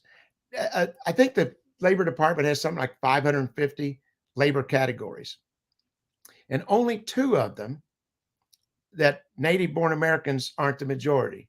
So if native-born Americans are the majority in almost every occupation, how can you say those are jobs that Americans won't do? That's right. Now, Excellent point. you know what those two, categories are? Well, one of them is stoop field labor. Not all agriculture labor, but stoop field labor. And the other one's fingernail painting. Those are the two. Those are the two that the native-born Americans are not the majority. But we know why. We know why the latter. I know why the latter is, but I ain't gonna say. Go ahead. Yeah. But and of course, part of it is, I mean, I think we find there's this classism that happens where people don't think. They just don't think. They'll say, well, we shouldn't want Americans to do this job or that job, to work in housekeeping in hotels. No, I don't want my people to do that. Well, what does that say to the people that are doing it? I mean, do you want the work done? Is that, I mean, basically what people are saying is, I really look down on those people. Those people are hardly worth considering human beings. They're cleaning up my hotel room, or they're doing the janitorial work. No, that's not the society we want to live in. In the 50s, I grew up in the 50s, and in the sense of egalitarianism. I mean, even for Friedman, in terms of economics, that was the tops. That was the best. That was where we were all kind of the most equal. Not that there weren't differences, but we were the most equal that we've been since we've been a country in the 50s. And what I remember is this custodian at my school owned a home. His kids, well, actually, there were 2 or 3 of them. They all owned homes. Their kids were in our classes. We didn't think anything like, oh, those are the custodians. Those are the janitor's kids. No, that was a position of respect. That's not what's happened over the rest of my life. I have the chapter about, I think one of you read that, didn't you? the other day, last week, about at the beginning of COVID, we discovered this new human species, the essential worker. The essential worker, that's right. Well, who are the essential workers? And the deal is that some jobs, I do believe that some jobs, for the most part, ought to be done by young adults. They're jobs that are harder, physically harder, and they're jobs that you start off in, but you don't aspire to that's going to be your whole career. You have ways to work up, but there shouldn't be any occupation that the market does not value for what it's really worth, because if it's not worth paying a decent wage, then maybe it's not worth doing. But see, the market can't work. Now, I know we have different opinions about, what form of economics we ought to have, but we do have a market system that is constantly corrupted, and immigration totally corrupts what the market system is supposed to do on labor. All the good parts of the market system just can't work under all of this. You said something, Josh, early on your comments. It was something I really wanted to say. I should have written it down, but I can't remember what your point was early. Well, I want to go back to where I parked the car, and that was. Oh yeah, there we go. Yeah, I was talking about that. I was talking about how immigration. We most of the focus is coming from the low wage immigration. Oh yes, right. And which is primarily pushed from illegal immigrants, and how, like, I think people don't understand that. I just, another anecdote, right? So a few years ago, my father was getting some work done in his house. He lives in D.C. and it was a new bathtub or something in the bathroom. I can't remember, but he was like, "Hey, I was trying to get Jerome to help out, but his price he couldn't compete with Jose. So Jose does good work too. So he was $200 less or something like that. So he went with Jose, and Jose did the good work. And it just made me think back to, it's not that black folks, the freedmen, won't do the jobs. A lot of times, they just understand how much it takes to live an American life, and they gonna charge a respectable wage. Because then, guess what? Very You can even important. go to I don't know. I don't even know. Like, we got mostly the same names anyway, just being Americans have been here this long, anglicized names. But you can go to a white business and his price gonna be higher than Jerome's. Let's put it that way. Chances are, right? Because he has more costs. He's running a business, and his business might be a larger scale. He might have a lot of employees. He got insurance. So his costs and his price and his reputation. He's going to charge a higher price than even Jerome. So I just wanted to illustrate that it's not necessarily that the black folks it's not necessarily that the black folks don't want to do these jobs. Is that's just one example to show how the amount of money that's being charged and the wages for doing the job have been pushed down and depressed by people who are willing to do it for less money. They're willing to do it for Yeah, less money. so it works two ways. One of them is being willing to work for less money, and Mhm. secondly, loosening the labor market That's so right. that the supply of labor is greater. So therefore, it gives an advantage to the buyer of the labor, and so and we're talking about a lot of people. Um, I kind of go back to this again. I keep coming to the solutions here, and I want to put a plug in for for holding members of Congress accountable.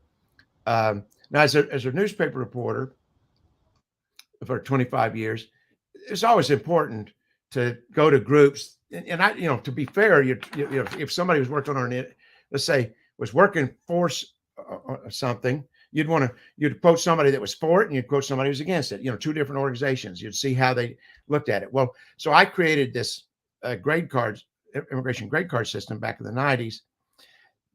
And on our site, numbersusa.com, you can click on the grade cards, and you can go. There's a map. You find your member of Congress, your senator, your representative, and it'll show not only the grade, their overall grade, but it'll show their grade in 10 different categories. And you can click, and you can see every action they've ever taken on immigration. If they've been in Congress for 30 years, there's 30 years worth of actions there that you can see. It is the repository. And we only grade on things that affect the numbers. So if somebody, you can go in there and you can disagree with the grade that we've attached, but you can know that how we said that somebody voted on a bill, that's accurate. That's just fact. And I believe that if somebody is concerned about, okay, who in Congress is voting to expand the labor supply, really put it in kind of unemotional terms, who is trying to expand the labor supply, then you're going to find that people have got an F and a D. Who is it that's at least fighting against expanding the labor supply? And it's going to be somebody's got, a B or maybe even C some. And who is this actually championing tightening the labor market? That's going to be, they got to be A's, A and A plus. It's there. And to the extent that we're talking about especially the black underclass, And that is, as I say in the book, that's, sort of, let's just say the bottom third, economic third of African Americans in this country, that Friedman. Um, if if that's your concern, and you want to know who's making it worse with immigration, who's making it better, just look at those grades.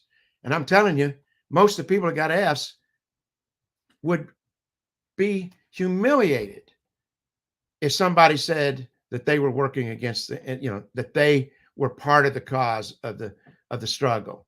They would so object to it, because most of those people who have Fs believe that they are champions of Black issues, and maybe they are champions of many Black issues, but on this one, they are the problem. And we have to hold people accountable, and that's there. You can see who's standing in the way of E-Verify. By the way, something one of you said last week. See, you not only can monitor me on my book, but I can monitor you. So I guess what you said last week. But one of you said, well, the left is, kind of, I don't think you used the word abandoned, but it's like, it's kind of impossible on immigration. But I don't see how I can really trust the Republicans. It seems like the Republicans are a lot of lip service, but they talk big, but do they really do anything? And I was thinking about that, because it's absolutely true in many cases. It's also true that the only people that are really helping on immigration right now are Republicans in Congress. But here's the way I like to see whether it's a Republican governor or a state legislature or a member of Congress. Republicans they will all talk big about tightening up the border and fighting illegal immigration. But look to see whether they support E-Verify. That's right. That's what I was going to ask you, because it's one thing, because a lot of these people may be donors, Yeah. Oh yeah, the business lobbies have a huge thing. But I tell you, if they co-sponsor E-Verify bills, then this is a Republican that will stand up to the Chamber of Commerce on that issue. And if they don't, that, I mean, they probably do want to control the border somewhat, but they're not serious. Barbara George said, you are not serious if you don't cut off the jobs magnet. And so, you don't have to sort of guess about what's in somebody's heart. It's like, you can see whether somebody is serious or not. And on legal immigration, if they're talking about labor shortages, and we've got to have more immigration with labor shortages, they're not your friend. You're not the friend of the struggling Black underclass. No way. So, and there's a lot of Republicans that talk that way. But there are a lot of Republicans who, and they may not even be much of your friend on a lot of other issues, but they are your friends on this issue. And, up until 2010, 2012, there were about 40 or 50 Democrats that were pretty decent on immigration. But, the longer we got from Barbara Jordan, the worse the party got. And we could go into a lot on that, but it's too much speculation on what's in people's minds and hearts. But I will say, I think that there's just this vision of diversity for diversity's sake. It's like immigration makes us more diverse.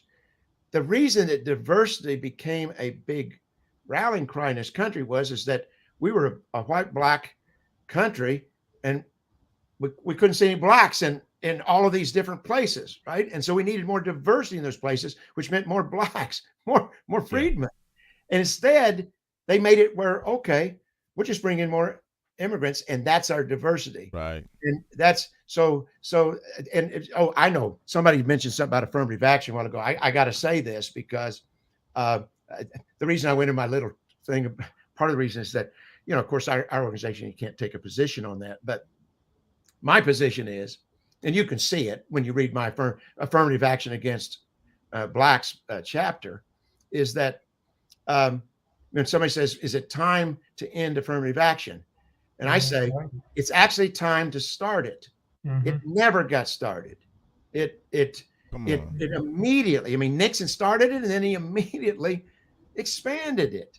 And then, but even when he expanded, it wasn't so bad because, you know, we only had, I don't know, 4% of the country was foreign born, but now it's 14%. It's so it totally, I'm going to use the word corrupted again. It totally corrupted the affirmative action program and the ideas of it. And so once again, you have these things like the Freedman Bank and, you know, this, that, and the other thing, and affirmative action. They supposedly were meant to provide redress, and they get corrupted.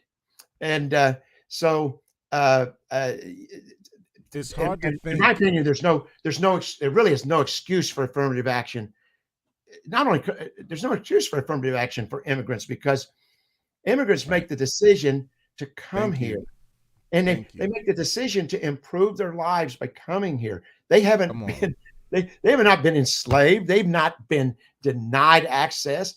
This is not something that the country owes, and the country has given them an incredible gift, one of the greatest gifts that you could have in the world, which is U.S. citizenship. And not only that, right now we're talking about the Office for New Americans. We're talking about all kind of programs that provide resources to jobs, to provide resources to training, provide resources for housing, I mean, all these different things that are provided once you come to America. Like the red carpet, it seems like now is being rolled out, and it's being rolled out on. It seems like to me it's being rolled out on the backs of freedmen, and that's just how I'm seeing it. But I wanted to ask another question. I'm gonna go back to that park car. Ali, did I jump over you, brother? No. Let's go back to the park. Oh, I'm sorry. Let's go back to that park car, right? And I want to get in the park car, and I want to turn the key, and I want to drive, because we were talking about low wage work, and we were talking about how the majority of the attention is put onto that. And I'm going to drive it over to a point where you brought up the 1987 Department of Labor report that outlined how there was a labor shortage, and this labor shortage, it was going to be a decline in, I believe it was the working age white population. Let me fill that in real quickly, and then you make your point. Yeah, the deal was that it wasn't a labor shortage yet, but they were saying that that the number of white men, boys turning 18 each year, was getting smaller and smaller, and that was the primary pool that most businesses had always recruited from. And over the next 13 years, by the year 2000. It's not that it was going to dry up, but it wasn't growing. And so that if the economy is going to grow, it said you're going to have to recruit from the non-employed Black population. Go ahead. Yeah. So, and now I wanted to drive the car to higher skill or higher wage immigration employment. And the connection I made between that and between that report and the high skill, high wage was in the 90s. That's when we saw the beginning of the tech boom. You know, the 90s and the 2000s. And what we see is that you also highlighted in the book, talking about the production, the how HBCUs and even PWI universities produced a lot of Black tech graduates, but that was not reflected in the hiring of those graduates. And then we look at the H-1B visa. So I'm like, I mean, and we know that right now, I believe the current administration, they have been on record. I know Harris and Biden have been on record saying that they would like to remove the cap for the H-1 the per country cap, which it already, as it stands now, you got the third highest country of H-1B visa recipients, I believe, is Canada, and the next one I think is Mexico. But number 1 and 2 if you put those two together, they control, I think, 75% of the H-1B visa recipients. And that's India by far with number, I think it's like 50 something percent, in China with 20 something percent. And nobody else even has over 1.1%. So, and I'm looking at, when we talk about tech companies, and we see that they have an overwhelming representation, and we see an underrepresentation of freedmen, and that's not to say we don't have the number of graduates. So could you kind of speak to that? Could you kind of speak to how immigration policy and has damaged on a higher, and it's not just tech. I just use that as one example. Oh, We right, talk right. about doctors, Oh, and you broke it down in there. Could you kind of speak on that? yeah. Of course, I'd say in there that I put most of my emphasis. And when I say lesser skilled jobs, I mean it's construction. I mean these aren't they used to be good jobs, right? So construction. There's still tons of construction jobs, and nobody should look down on that kind of work. But the thing is that's been denied. But yes, when we get into the college degree jobs, the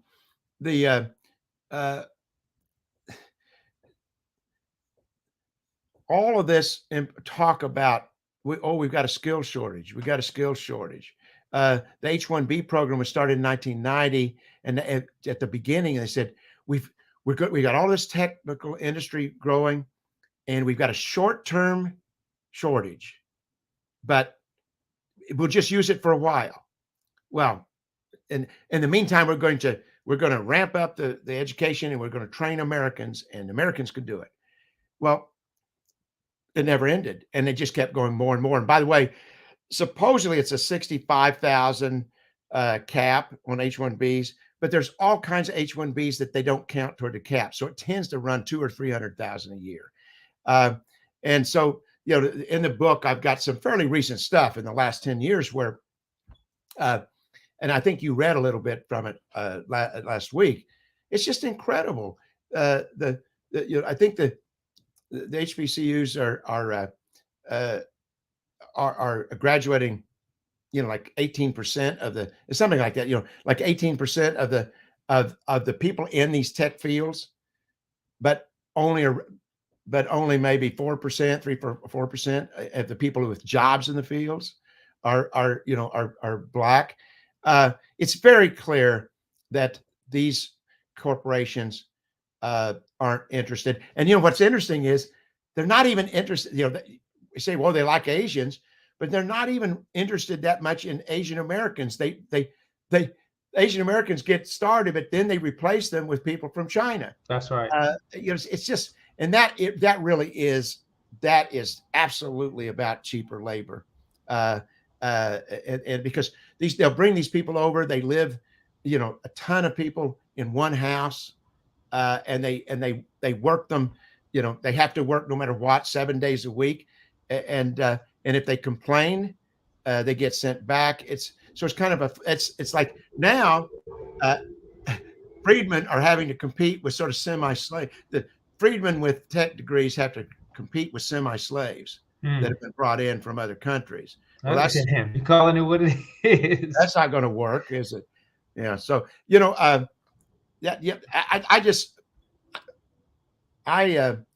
was only at the very. I'd already written the book. I'd already recorded the audio book, and then I don't know. I went back to look at the 1972 Federal Bipartisan Commission on Immigration, 1972, and I'd always focused on one part of it, but I just happened into another part of it, and that's where I came.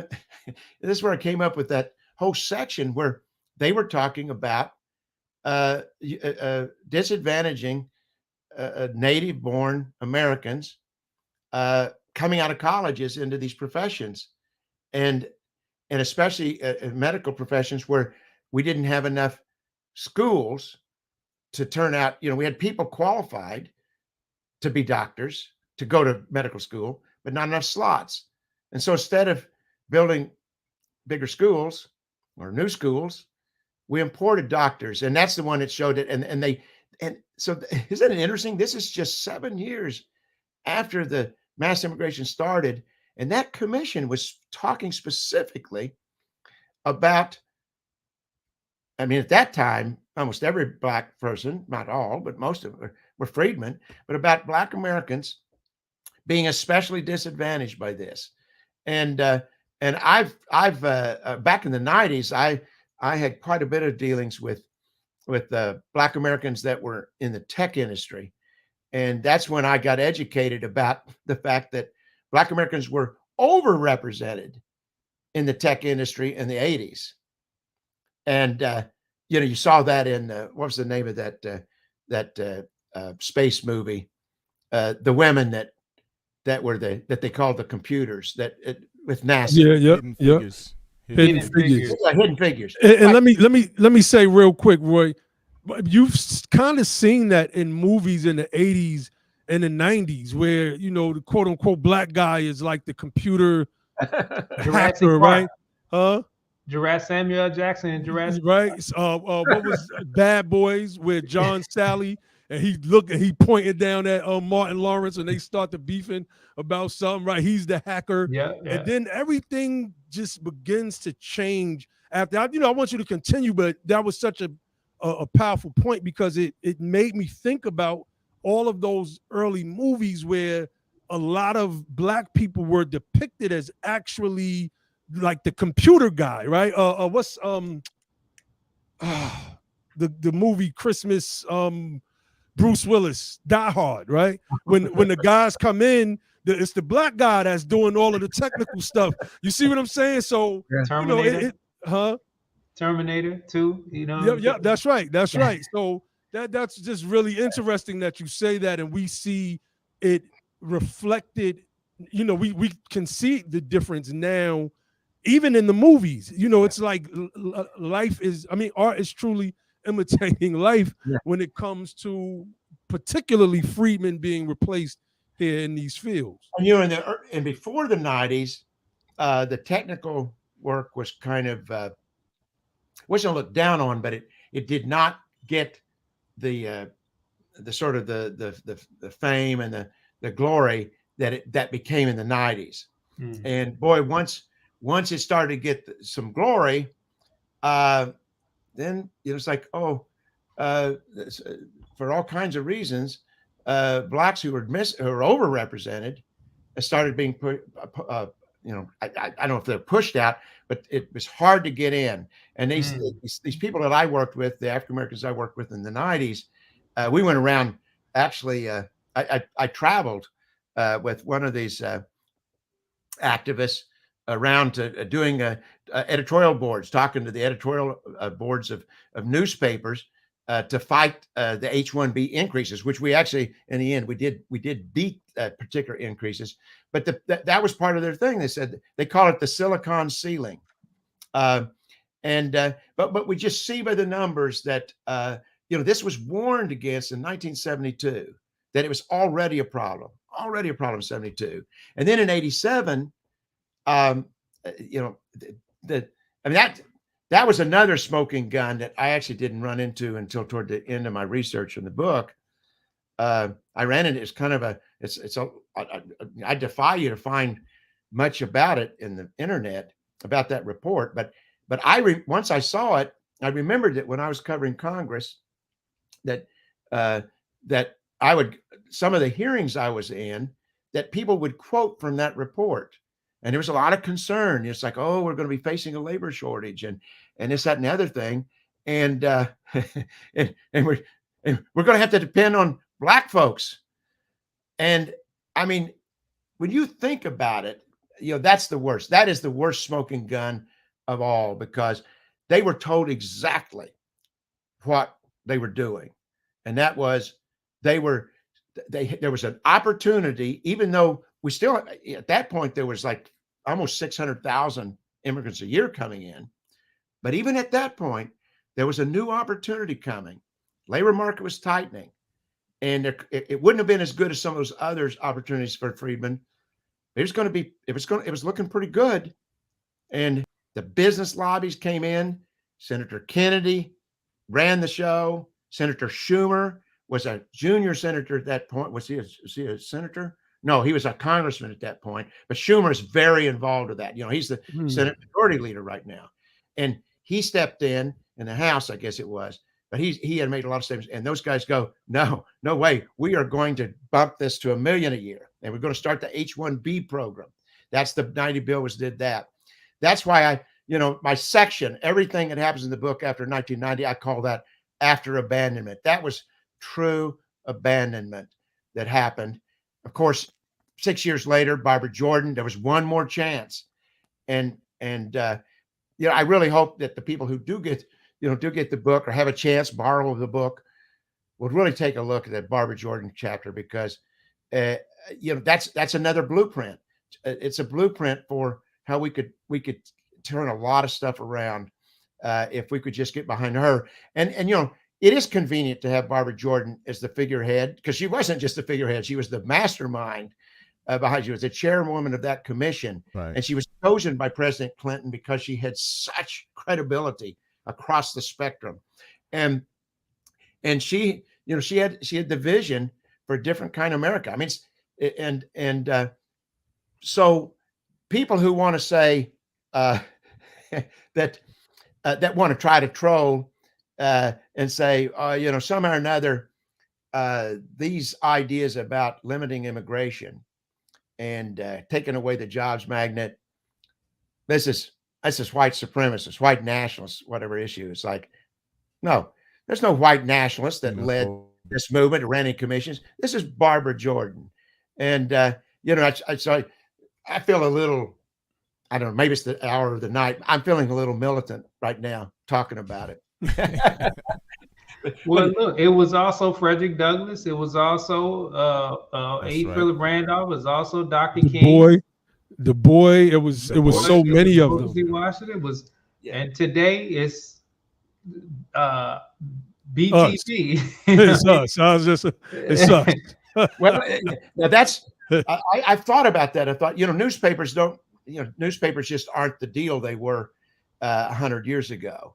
And I thought about, it's like, where's the voice? I mean, those black newspapers, they were powerful voices, and they led the way on that. They were not willing to step aside at all. So where's that replacement now? Because that's the communication to the grassroots. Well, I thought about this a couple of weeks ago. I thought it's social media. It is Be the Power, and hopefully dozens, scores of other Be the Powers around the country, and it can happen. And let me ask you this question. So, I live in DC area. It's a huge immigrant population. And a lot of the people that I talk to, they're not for this mass immigration stuff, man. They're not in favor of it. And so I'm like, well, how does it get so much continued support if most of the people I'm talking to, they are against the policy of mass immigration, and they're either first or second generation immigrants. So the answer is people are afraid to speak up because the people who make money off of mass immigration and who gain more political power, they scared everybody. They've intimidated everybody from speaking up. Well, I interrupted you. Well, we're coming up on 2 hours and 10 minutes, and man, we can literally talk about this for hours. But it's a lot to cover. Yeah, that's right. Cover to cover.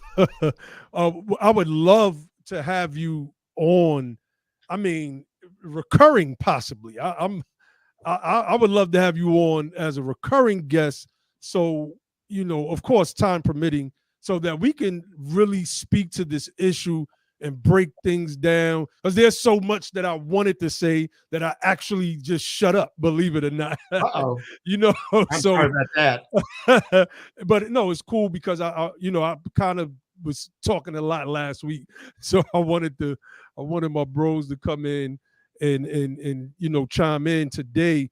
But we would love to have you back on and just point out, have discussions centered around certain topics concerning immigration. Narrow focus it a little bit. Something- Yeah, definitely. One part of it. Yeah, That's right. think Because there's I a lot to I that. have so many. I mean, I have so many pages highlighted in this book. My ring light is just so bright for whatever reason. It's blinding on the white pages. But you know, I have so much that I want to speak about, that we all want to speak about, and we all at times, you know, our thoughts are the same, and sometimes we have different. We come up with different conclusions, and we kind of put that into our BTP jumbo pot, right? And then it becomes our talking point, or the thing that we educate people on, to whereas it's an amalgam of different perspectives. So you know, we just have so much that we would like to speak on in regards to this work, and you know, obviously it can't be captured in one discussion. So you know, that's just something that I'm proposing. And it could be something like a bi-weekly or once a month type of keeping up with immigration kind of deal. What do you think? I think that I will honor invitations, and I'll be happy to step back in. I don't want to wear your audience out. I got to say that I love, what I said at the beginning. I love listening to what parts of the research hit you and how they hit you.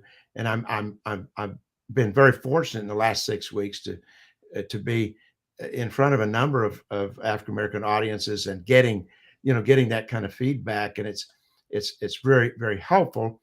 But in the end, it's how people use it. But yes, I'm especially interested in being of assistance in how to, as they say, be the change, be the power, be the change. You got to be the power to make a change. There you go. I'm not going to try to outslogan you guys. You're the masters at that. But that'll be good. I look forward to it. Okay. And there's some pretty interesting things. I do remember, if I could say one thing, go ahead. Just a statistic. I remember what it was. Something that Josh said that I meant to bring this up, and but sometimes it's helpful to just glom onto one statistic and not just overwhelm with everything.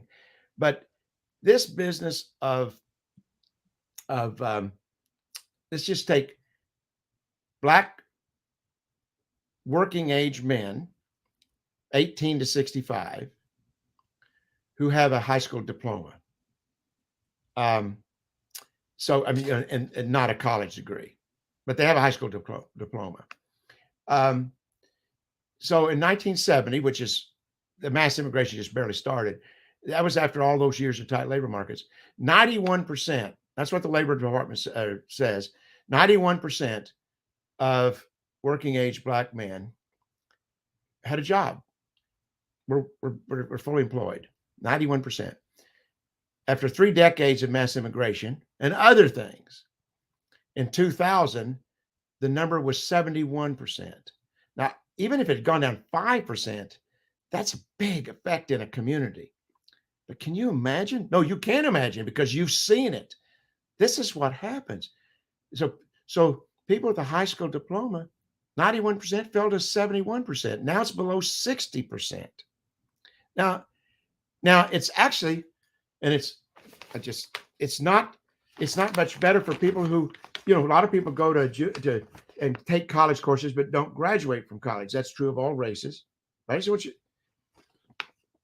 Right now, African Americans, this is not all freedmen, but it's Black natives. Okay, so it's not recent immigrants, or it's not immigrants at all. It's Black natives, so they may be children of immigrants, but Black natives, working age, without a bachelor's degree, the employment rate, 59%. Now notice you didn't say the unemployment rate. You said the employment rate. Employment rate. That's one of the things that we missed, that we wanted you to kind of for the employment rate.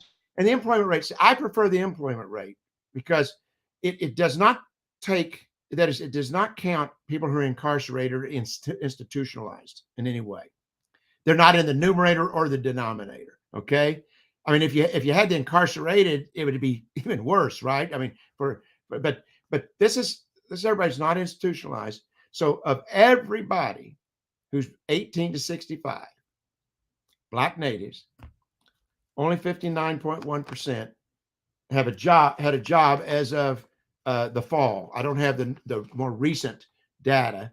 This is the data, but it's census data. But it's 59.1%. That means, so you've gone from 91%. So I mean, the idea that 91% would be working is not preposterous. It was happening before, and now it's under 60%. 4 out of every 10. And listen, okay, some people say maybe they aged out. Okay. Black natives without a bachelor's degree, young, 18 to 29. Not any better, 56.8%. That's no way to start your adult life. 18 to 29, 56.8% have a job. Now, how is a community going to build wealth like that? I mean, let alone have a middle class life. And I'm sorry, you were ready to end this and let me go to bed. But this is one thing is that Josh, you were going after me. No, I mean, not really, but you were disagreeing with me about the middle class thing, the beginning of the book, or at least not so much me, but what somebody's saying. And I want to say that I agree with you. Middle class is a ambiguous term, and the data and the stats in the first book were exactly what you thought. Middle class in terms of incomes and the now, not whether you have any kind of stability or wealth. It was about that. But at least by 1965, 3/4 of all Black households had income that was considered middle class. The wealth wasn't there. So that's one thing. But the thing is that since then, the real wages, that is the inflation adjusted wages, have been going down since the mid 70s for everybody without a college degree.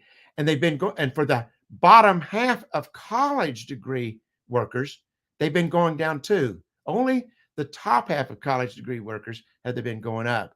So wages have been going down for if you have a job. And then you've got this really a collapse of work in the non-college degree Black population over the last 40, 45 years. So I'd kind of just leave you with that, is that among all the other problems you want to talk about, I just don't know how you get anywhere with that kind of that kind of trajectory. Yes, indeed. I mean, that is just powerful. And I want to camelback. You wanted to say something, Josh? Yeah, I just wanted to say, to me, it sounds like with with our employment not being as necessary, or I don't want to, I guess we could say replace essentially, but with then it seems like the need for investment to make sure that we had the proper education levels. There wasn't a necessity to put enough emphasis to make sure that we were producing the amount of graduates. If we didn't, so what? They can just put somebody else in there. That is I don't think I included that point in the book, but that is a great point. As I said in the book, as the time has gone on in the last 40 years, the American economy does not need Black labor. It doesn't need that part of the Black labor is not employed. They don't need it. I mean, because they get it from somewhere else. And if you don't need it, are you going to make sure that public education in the predominantly Black communities is producing the people? Part of the thing in '87 is the business community needed to figure out ways to improve the education in their communities so that the Black underclass would be prepared for the job to take the jobs that they're, so they would be concerned. But you're exactly right. I think I think this lack of need for black labor, the non-employed black labor, is probably a big reason for the underachievement of public education right now. It's like, and in my opinion, the mass immigration has and doing exactly what you just talked about. I mean, just how I process it, it seems like it fed right into the system of mass incarceration, where you have a whole, and I think you touched on that in the book as well, where well, your buddy Glenn Lowry, but I think you have to agree with him on this. He said if all this black labor we had a tight labor market, the businesses themselves might insist that there was a lot less incarceration and for a lot shorter. yeah, that makes sense. Hey, you can't be locking them up in jail. They can't work. They can't. They gotta get them out here working. So yeah, and you know, we know that also had an element of crack hitting the communities and just eviscerating. So it's almost, and you made a real, man, you just said a real powerful point. If you don't need the labor, so now you're saying you might as well, if you go to jail, it doesn't matter. If you don't get educated, it doesn't matter. We got your labor replaced. Man, you're educated enough to receive your safety net stuff, and so that's enough. Yeah. Indeed. So let me close out with a few excerpts from the book. All right. Right. And this is coming from page, you know what? I'm going to start from page 16 to 17. And because it speaks to what you and Josh were just speaking on, right? And I'm going to start with the last sentence of a paragraph. It says, but no group has been hit harder than black men. The change in household structure did not occur in isolation from the major economic changes of the last half century. And no change in that period may have been greater than the quadrupling of immigration and its loosening of labor markets. By depressing job opportunities and wages for young black men without college degrees, sustained immigration surges have made it less likely that young men can even imagine having the income to marry and take responsibility for a family. And one day I really want to just flesh that last sentence out. It's one of these days. Maybe when you come back on, we could get a little deeper into that.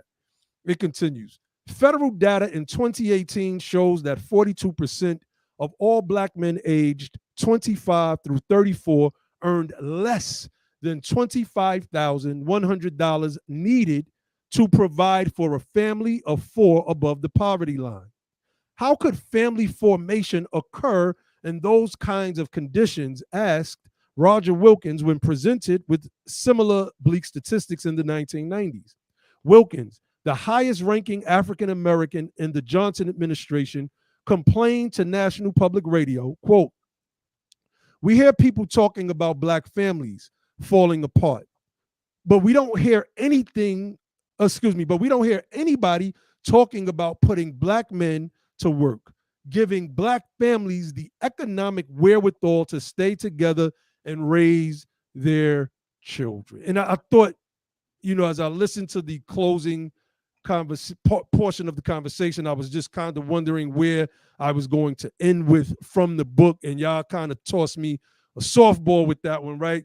Because when you hear particularly right-wing media, and even Barack Obama has echoed this thing about the, where's the black fathers in the home, and without getting into this immigration issue, as you have pointed out in this book, without getting into the factors that Dr. Darity has pointed out in From Here to Equality, he and his co-author A. Kirsten Mullins, without getting into Mercer Baradaron's The Color of Money, that deals with black banking and black wealth, without getting into Rothstein's book The Color of Law, that deals with legal government sanctioned segregation in this country, if you don't have all of this information, and we have that here, we have all of it.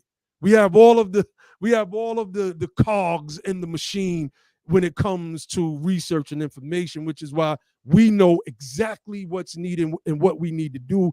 Then you are either speaking from a place of ignorance, or you're just continuing to throw red meat to your ravenous base. That's And at right. some point, we have to start having serious discussions, because many thought leaders that are in media, they can actually use their voices to sway their constituency.